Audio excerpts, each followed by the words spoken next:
अस्सलामुअलैकुम प्यारे तलबा, आज हम उर्दू पढ़ेंगे जमाते दहुम। जमाते दहुम में दूसरा सबक है शहरों में कोई चांद को मामा नहीं कहते। इसका है आज हम लफ्ज़ियात।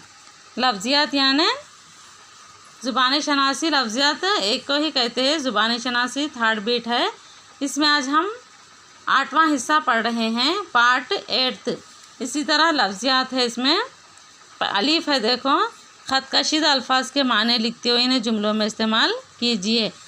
ख़त कशीदा अल्फाज यानी अंडरलाइन किए हुए अल्फाज को इस्तेमाल करते हुए जुमले बनाना यानी सेंटेंस बनाना है। तो पहला है, गांव के रस्म रिवाज के मुताबिक तमाम गांव वाले दुल्हन को बेटी की तरह रुखसत करते हैं। रस्म रिवाज है ना, रस्म रिवाज के माने लिखते हुए इसको जुमलों में इस्तेमाल करना है। इसी तरह दूसरा, तीसरा, चौथा, पाँचवा भी, छठवां इसी तरह अल्फाज के माने लिख के जुमलों में इस्तेमाल करना है। उसके बाद है बे। सबक पढ़कर दर्ज झेल अल्फाज की वजाहत कीजिए।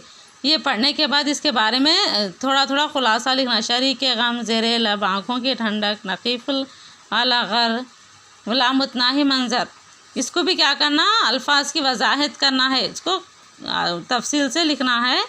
इसी तरह यहाँ पे जीम बीट है। इस सबक में बिजली करंट से मुतालिक चंद अल्फाज है, इन्हें ढूंढकर निकाले और लिखिए। मिसाल के तौर पर ट्यूबलाइट, यानी सबक में बिजली करंट है ना, इससे मुतालिक और चंद अल्फाज को ढूंढकर निकालना है। जैसे ट्यूबलाइट एक हो गया, बिजली करंट में चाहता, और कई मिसालों को लिखना है। आप लोगों कापियों में कंपलसरी लिख लेना है, होमवर्क है आप लोगों का ये।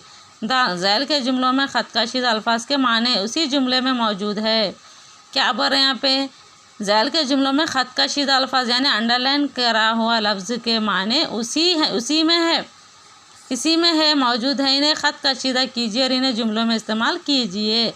यानी ये जनबिश बोल के पहला, सज़ा का हुक्म सुनते हुए जिस कदर जनबिश तेरे दिल में पैदा हो रही है, इसकी अशीर हरकत भी मेरे दिल में नहीं है। जनबिश के माने क्या आना, यहाँ पे अशीर हरकत है। जनबिश के माने ये है ना, इसमें है, इसको भी ख़त कशीदा करना। इसी तरह दूसरा, किसी के आगे हाथ फैलाने के लिए हमें गैरियत आती है, लेकिन हमें अल्लाह से मांगते हुए शर्म नहीं महसूस करना चाहिए। गैरियत के माने है क्या, गैरियत माने शर्म। इसको इसमें ही दिया दो माने, अपन एक माने है यहाँ पे, दो मानों को टिक कर लेके इसके जुमले लिखना। इसी तरह तीसरा, अगर आप दूसरों की ताज़ीम करोगे तो अल्लाह आपको इज़्ज़त बख्शेगा। ताज़ीम के माने हैं इज़्ज़त। ताज़ीम के क्या माने हैं, और एक इज़्ज़त है। इज़्ज़त को इस्तेमाल करते हुए जुमला बनाना। इसी तरह यहाँ भी जनबिश के माने क्या बोली थी मैं, अशीर हरकत के हैं। इसको हरकत को जो क्या करना, अंडरलाइन करके आप लोगों ख़त कशीदा करना। ख़त कशीदा के माने अंडरलाइन करने के बाद फिर इसके मानों को जुमले में इस्तेमाल करना। ज़ैल के जुमलों में ख़त कशीदा लफ्ज़ के माने उसी जुमले में मौजूद है। इन्हें क्या करना, अब यहाँ पे ख़त कशीदा खींच के फिर इसको जुमले बनाना। इसी तरह अब तीसरा बोली थी मैं, अगर आप दूसरों की ताज़ीम करोगे तो अल्लाह आपको इज़्ज़त बख्शेगा। ताज़ीम के माने हैं इज़्ज़त करना। अब इज़्ज़त का जुमला बनाना, हम बड़ों की इज़्ज़त करते हैं।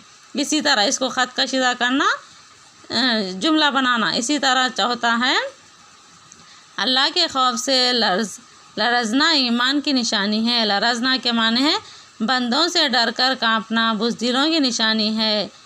क्या बोल रहे हैं यहाँ पे, कांपना बुज़दिलों की निशानी है बोल रहे ना, कांपना बुज़दिलों, इसको अंडरलाइन करके इसको जुमला बनाना। पाँचवा, महानों का इस्तकबाल फूल निछावर करके किया गया और सदर ने तमाम का खैर मुक़द्दम करते हुए शुक्र अदा किया। इस्तकबाल के माने क्या है, तमाम खैर मुक़द्दम करते शुक्र अदा किया। इस्तकबाल का और एक क्या आना, यहाँ पे आप लोग टिक करके इसके माने लिखना। इसी तरह है यहाँ पे, देखो लफ्ज़ियात में है बीट। झैल में दिए गए जुमलों में ख़त कशीदा अल्फाज की ज़िद लिखिए। झैल में दिए गए जुमले हैं ना, ख़त कशीदा वो तो अंडरलाइन किए हुए की ज़िद लिखना। ज़िद वो तो अपोजिट वर्ड्स रहते ना, उसको बोलते। आदमी रफ्ता रफ्ता तरक्की करता है। रफ्ता यानी क्या ना, आहिस्ता आहिस्ता, इसके माने लिखना। माने नहीं, ज़िद अपोजिट वर्ड। ये जलसा का कल शब मुकर्रर किया, शब का भी लिखना ज़िद। तीसरा, वो एक खुशहाल आदमी है। क्या है, खुशहाल आदमी, खुशहाल है ना, इसकी ज़िद लिखना। हू बहू अपने वालिद की तरह, हू बहू की ज़िद। कपड़े अभी तक गीले हैं। गीले यानी कच्चे हैं ना, उसकी ज़िद क्या आना, गीले के सूखे। इसी तरह आप लोगों ने इसको क्या करना, पूरे ज़िद लिखना है, कंपलसरी ज़िद लिख के जुमलों में, दिए गए जुमलों में ख़त कशी अल्फाज की ज़िद लिखे, खाली ज़िद लिखना है, जुमले बनाना नहीं है। इसी तरह हम इस हिस्से को मुकम्मल करेंगे इंशाल्लाह। कल क़वायद पढ़ेंगे। क़वायद में पढ़ने का हेडिंग है रुमूज़ और औक़ाफ़। रुमूज़ औक़ाफ़ को पढ़ना है जो, इसी तरह इस हिस्से को आज मुकम्मल करेंगे।